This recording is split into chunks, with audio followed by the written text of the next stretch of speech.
বিশ্বময় মানবতার বুলি আওড়ানো যুক্তরাষ্ট্র আসলে কতটা অমানবিক আবারও তার প্রমাণ পাওয়া গেল।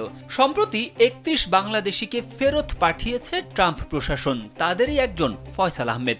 অনেক আশা নিয়ে স্বপ্নের দেশ যুক্তরাষ্ট্রে গেলেও তার সঙ্গে যে নিষ্ঠুর আচরণ করা হয়েছে তার ভয়ানক বর্ণনা দিয়েছেন তিনি। ফয়সাল জানান, এখনও তার হাতে ও কোমরে দাগ, পুরো শরীরে স্পট আছে বন্দি জীবনের দুর্দশার।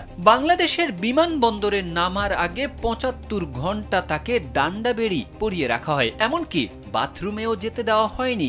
এখানেই শেষ নয়, নির্যাতনের ভয়াবহ অভিজ্ঞতার বর্ণনা দিতে গিয়ে ফয়সাল বলেন, ৬ মাস ছিলেন যুক্তরাষ্ট্রের কারাগারে। সেখানে তাকে যে খাবার দেওয়া হতো তাও পশু পাখিকে মানুষ এখন খেতে দেয় না। স্যান্ডেলিনা সো, রূপচর্চায় আভিজাত্য। সোমবার সন্ধ্যায় যুক্তরাষ্ট্রের একটি বিশেষ সামরিক ফ্লাইটে হজরত শাহজালাল আন্তর্জাতিক বিমানবন্দরে পৌঁছান ফেরত পাঠানো বাংলাদেশিরা। ওই ফ্লাইটে থাকা আরেকজন বলেন, বাংলাদেশের জন্য বিমানে তুলছে সকাল ৮টায়, কিন্তু হাত, গলা ও কোমরে শেকল পরানো ছিল রাত ১২টা থেকেই। এরপর প্রায় ২৭ থেকে ২৮ ঘন্টা বিমানে ছিলাম, আমাকে বাথরুমেও যেতে দেওয়া হয়নি। নাম প্রকাশে অনিচ্ছুক আরেকজন জানান, আমেরিকা থেকে বিমানে তুলছে, ৪০ ঘন্টা পর গার্বেজের মতো ছুঁড়ে ফেলে গেছে বাংলাদেশের বিমানবন্দরে।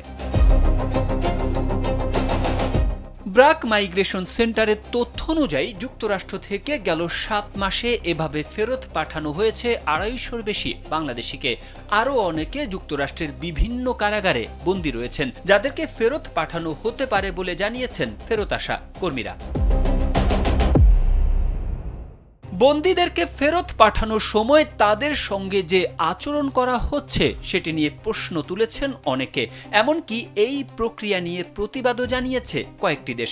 মার্কিন আইন অনুযায়ী বৈধ কাগজপত্র ছাড়া অবস্থানকারী অভিবাসীদের আদালতের রায় বা প্রশাসনিক আদেশে দেশে ফেরত পাঠানো যায়। আশ্রয়ের আবেদন ব্যর্থ হলে দেশটির অভিবাসন কর্তৃপক্ষ তাদের প্রত্যাবাসনের ব্যবস্থা করে। দ্বিতীয় দফায় ক্ষমতায় বসেই কঠোর অভিবাসন বিরোধী নীতির বাস্তবায়ন শুরু করেন মার্কিন প্রেসিডেন্ট ডোনাল্ড ট্রাম্প। তখন থেকেই দেশটিতে অবৈধভাবে থাকা বিভিন্ন দেশের নাগরিকদের গ্রেফতার ও বিতাড়িত করছে ট্রাম্প প্রশাসন। এ নিয়ে একটি প্রতিবেদন করেছে বিবিসি বাংলা। তারেক আহমেদ, কালবেলা।